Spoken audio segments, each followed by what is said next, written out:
Bismillahirrahmanirrahim. Assalamu alaikum students. I am your teacher Miss Farha Jamil. I hope you all are fine.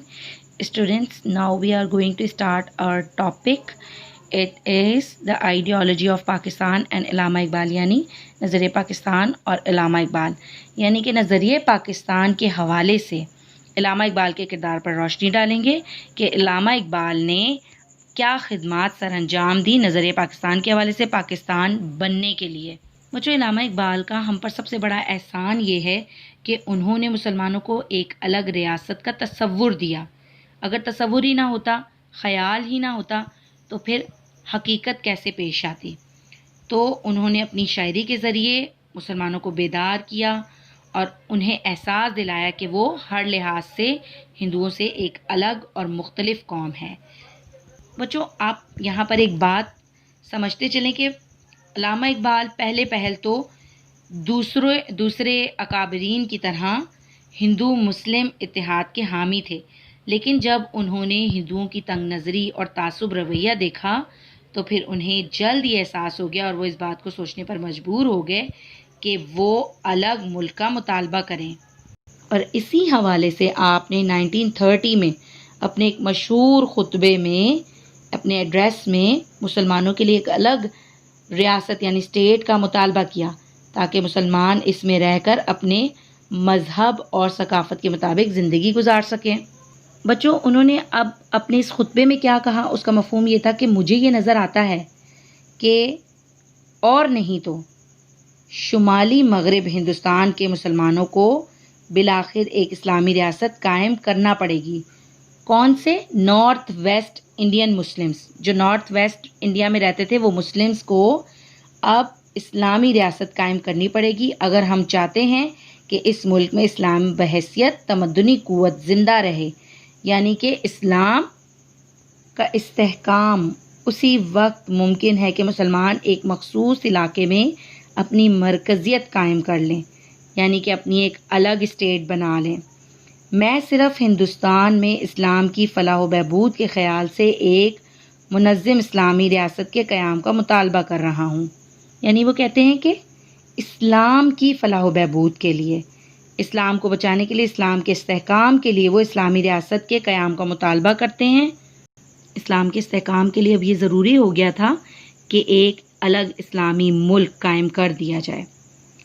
बच्चों, इसके अगले point में बताया जा रहा है कि अल्लामा इकबाल ने नज़रिए पाकिस्तान के हवाले से ये दावा किया था कि हिंदू और मुसलमान एक मुमलिकत यानी एक रियासत में इकट्ठे नहीं रह सकते और मुसलमान जल्दी या फिर कुछ अरसे बाद अपनी एक अलग जुदागाना मुमलिकत बनाने में कामयाब हो जाएंगे। अल्लामा इकबाल ने बरे सगीर में वाहिद कौम के वजूद का तसव्वुर मुस्तरद कर दिया, यानी कि हिंदू क्या कहते थे कि हम एक ही कौम है, वाहिद कौम है जो हिंदुस्तान में मौजूद हैं, लेकिन इसको अल्लामा इकबाल ने मुस्तरद कर दिया और मुस्लिम कौम की जुदागाना हैसियत पर जोर दिया। इस्लाम में एक मुकम्मल निज़ाम मानते हुए इस्लामी रियासत के क़याम का मुतालबा किया। अब इसी हवाले से बच्चों, अल्लामा इकबाल क्या कहते हैं कि इंडिया एक बरे सगीर है, मुल्क नहीं। यहाँ मुख्तलिफ मज़ाहिब से ताल्लुक़ रखने और मुख्तलिफ ज़बानें बोलने वाले लोग रहते हैं और मुस्लिम कौम अपनी अलहदा पहचान रखती है। तमाम महज़्ज़ब कौमों का फ़र्ज़ है कि वो मुसलमानों के मजहबी उसूलों और सकाफ़ती और समाजी इक़दार का एहतराम करें। अब बच्चों, अल्लामा इकबाल क्या फरमाते हैं कि मुसलमान इस्लाम की वजह से एक मिल्लत है और इनकी क़ुव्वत का दारो मदार भी इस्लाम पर है, यानी कि इस्लाम ने ही इन्हें एक मिल्लत के तौर पर सामने लाया है। और बच्चों, इन्होंने मुस्लिम मिल्लत की असास यानी बेस के हवाले से हकीकी तसव्वुर अपनी शायरी में भी पेश किया है। ये क्या लिखते हैं? अपनी मिल्लत पर क़यास अक़वाम मग़रिब से न कर, ख़ास है तरकीब में कौम रसूल हाशमी।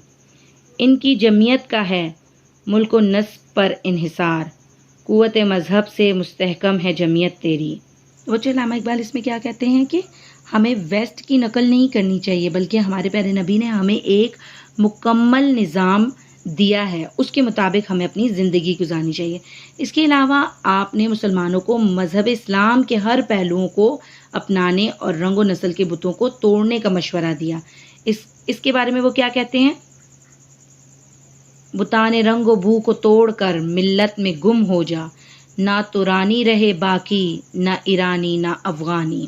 یعنی کہ مسلمانوں کو رنگ و نسل اور فرقہ ورایت میں نہیں پڑھنا چاہیے، بلکہ مسلمان کو اسلام کے اصولوں پر چلنا چاہیے اور مسلمانوں کو مذہب اسلام کے ہر پہلو کو اپنانا چاہیے.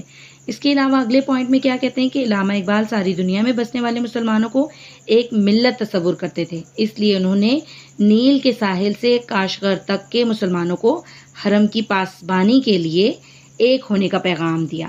اب اپنے اگلے شعر میں کیا کہتے ہیں؟ ایک ہو مسلم حرم کی پاسبانی کے لیے، نیل کے ساحل سے لے کر تابقہ کے کاشغر. تو بچوں، علامہ اقبال کی ان اشعار سے اس بات کا اندازہ ہوتا ہے کہ علامہ اقبال نے مسلمانوں کو بیدار کرنے کے لیے خدمات انجام دیں. تو بچوں، آج کا ہمارا سبق یہی تھا. اگلے سبق میں ہم the ideology of Pakistan and Quaid Azam پڑھیں گے. اپنا بہت خیال رکھیے گا. اللہ حافظ.